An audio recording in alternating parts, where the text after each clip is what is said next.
꿈꾸는 소년 요셉.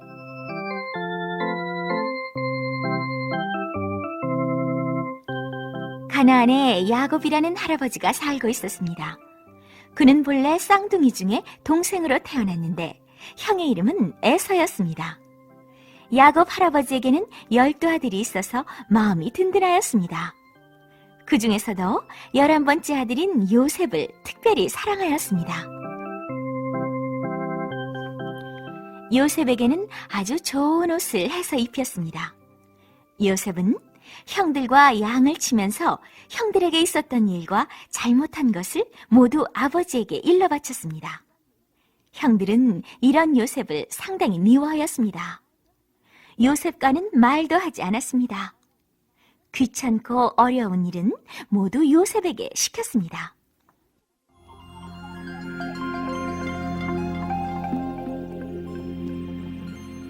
요셉은 꿈을 아주 많이 꾸었습니다. 한 번은 양을 치다가 쉬고 있을 때 요셉이 형들에게 어젯밤에 꾼 꿈을 이야기하였습니다. 내가 형들이랑 들에서 곡식단을 묶고 있었는데 갑자기 내 곡식단한테 형들이 묶어놓은 단들이 둘러서서 절을 했어요. 야, 임마! 내가 우리 왕이라도 된다는 말이야? 그런 것을 개꿈이라고 하는 거야. 또 한 번은 식구들이 둘러앉아 저녁을 먹고 있을 때 이런 꿈 이야기를 했습니다. 해와 달과 11개의 별이 하늘에 있었는데 나한테 빙 둘러서더니 절을 하였어요. 그 꿈 이야기를 들은 아버지는 요셉을 꾸짖었습니다. 나와 내 엄마와 형들이 너에게 엎드려 절을 하였단 말이냐?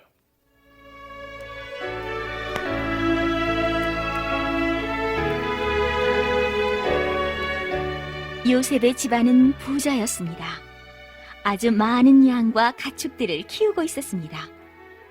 양떼들과 짐승들에게 먹일 풀과 물을 찾아 멀리 갈 때도 있었습니다. 여러 날을 양떼들과 들에서 지낼 때도 있었습니다. 그러나 멀리 나갈 때에는 야곱은 요셉을 집에 있도록 하였습니다. 요셉의 형들이 양떼를 데리고 멀리 세겜에서 여러 날을 보내고 있었습니다. 궁금해진 야곱은 요셉을 불렀습니다. 요셉아, 형들을 찾아가서 아무 사고 없이 잘 지내는지 보고 오너라.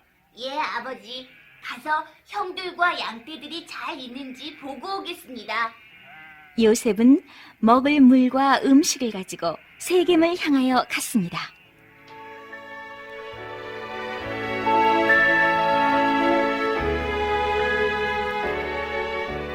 요셉의 형들은 세겜을 지나 도단에 가 있었습니다. 요셉은 사람들에게 물어서 형들이 있는 도단에 도착하였습니다. 멀리 요셉이 찾아온 것을 본 형들은 그를 죽이자고 하며 무서운 생각을 하였습니다.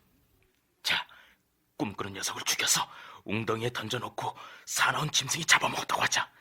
그러면 그 재미없는 꿈 이야기를 안 들어도 되고 우리의 일을 일러 바칠까 봐 걱정을 안 해도 될 거야. 그들 중에 르우벤은 불쌍한 생각이 들었습니다.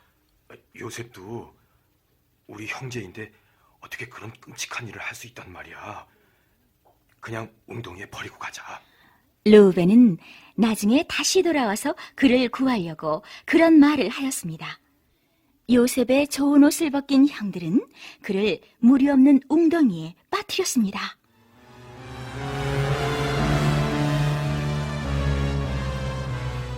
요셉이 가지고 온 음식과 물을 마시고 있던 형제들 곁으로 낙타를 탄 이스마엘 상인들이 이집트로 가고 있었습니다. 그때 형제들 중 유다가 요셉을 꺼내서 상인들에게 팔자고 했습니다. 이스마엘 상인들은 요셉을 보자 잘생기고 일을 잘하겠다고 하며 은화 20개를 주고 이집트로 데려갔습니다.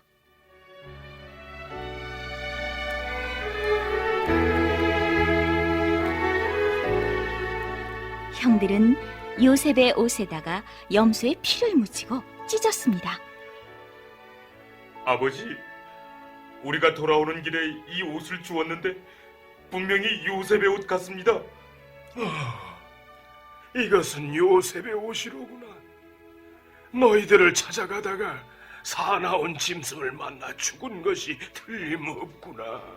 야곱은 슬피 울며 요셉을 불렀습니다. 형들은 거짓으로 위로를 하였습니다.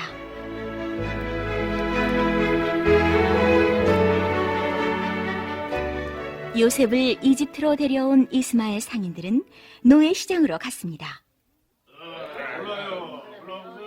여기 잘생기고 힘이 센 좋은 노예가 있습니다. 궁궐에 데려다 놓아도 잘 어울리는 젊고 씩씩한 청년이지만 가격은 쌉니다.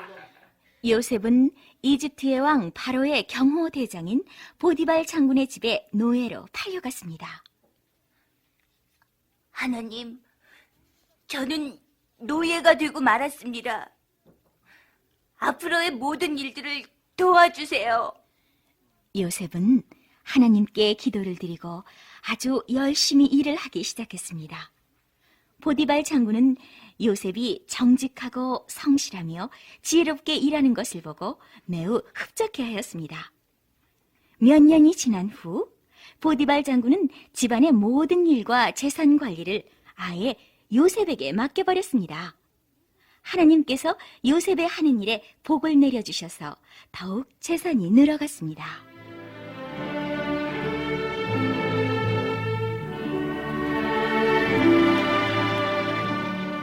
보디발 장군은 왕의 경호를 위해 여러 날 동안 집에 오지 못하고 궁궐에서 지낼 때가 많았습니다. 어느 날 장군의 부인은 열심히 일하고 있는 요셉을 방으로 불렀습니다. 요셉, 이리 와서 내 팔 다리를 주물어주며 재미있는 이야기를 해주구려. 마님, 주인께서 돌아오시기 전에 해놓아야 할 일이 남아있습니다. 요셉이 거절을 하고 밖으로 나가려 하자 부인은 요셉의 옷을 붙들었습니다.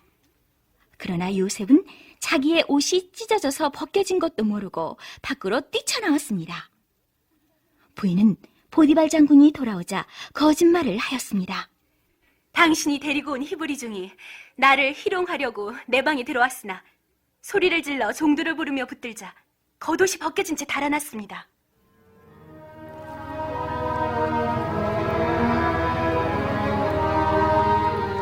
요셉은 궁중 죄수들을 가두는 감옥에 갇혔습니다.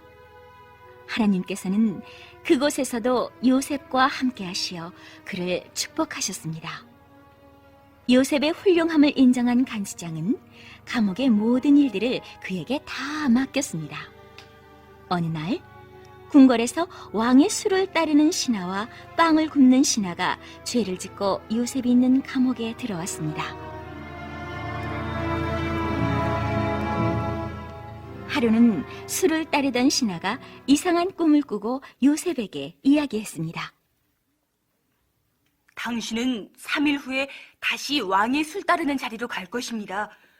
그때는 이 요셉의 사정을 왕에게 잘 이야기해 감옥에서 나가도록 해주십시오. 듣고 있던 빵을 굽는 신하도 꿈을 얘기했습니다. 당신은 왕의 생일인 3일 후에 죽게 될 것입니다. 요셉의 말대로 한 사람은 궁궐로 가고 한 사람은 죽었습니다.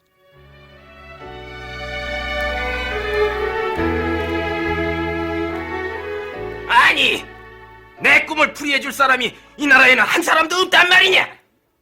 바로 왕은 큰 소리로 화를 냈습니다. 그때서야 술을 따르는 신하는 2년 전에 감옥에서 꿈을 풀어주던 요셉이 생각났습니다. 술을 따르는 신하의 얘기를 들은 왕은 얼른 요셉을 데려오도록 하였습니다. 내가 나일강에 서서 보니 살찐 암소 7마리가 올라오고 그 뒤에 흉측하고 뼈만 남은 암소가 올라오더니 먼저 올라온 암소들을 잡아먹더구나. 그리고 두 번째 꿈은 줄기 하나에 무성하고 알찬 7 이삭이 말라붙어 죽정이가 된 다른 7 이삭한테 먹혀버렸다. 이게 무슨 꿈이냐? 왕의 꿈을 들은 요셉은 대답하였습니다. 나는 할 수 없지만 하나님께서 왕의 꿈을 말씀해 주실 것입니다. 두 가지 꿈은 한 가지 일을 뜻합니다. 하나님께서는 왕에게 앞으로 7년 동안 풍년이 있은 다음 7년 동안 흉년이 있을 것을 보여주신 것입니다. 왕께서는 지혜로운 관리를 임명하셔서 이를 대비하셔야 합니다.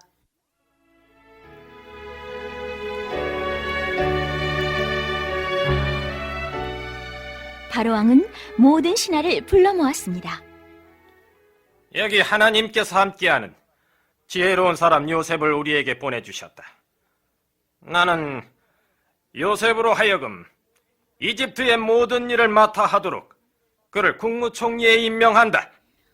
왕은 자기의 인장 반지를 요셉의 손가락에 끼워 주었습니다. 그러자 모든 신하들이 요셉의 발 아래 엎드려 절을 하였습니다.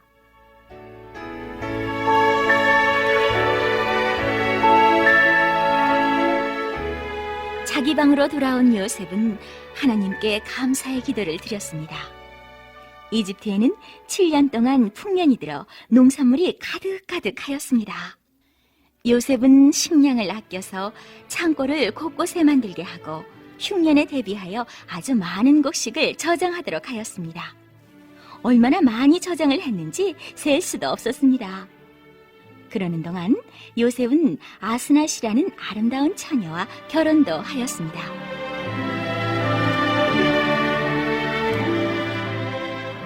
드디어 7년의 흉년이 시작되었습니다. 그러나 이집트는 걱정이 없었습니다. 흉년이 계속되자 이웃에 있는 나라에서 많은 사람들이 식량을 구하기 위해 이집트로 몰려들었습니다. 그들 중에는 가나안에서 온 야곱의 아들들도 있었습니다. 그들은 요셉을 팔아넘긴 형들이었습니다. 이 다음에 재미있는 이야기는 창세기 42장부터 50장에 나옵니다.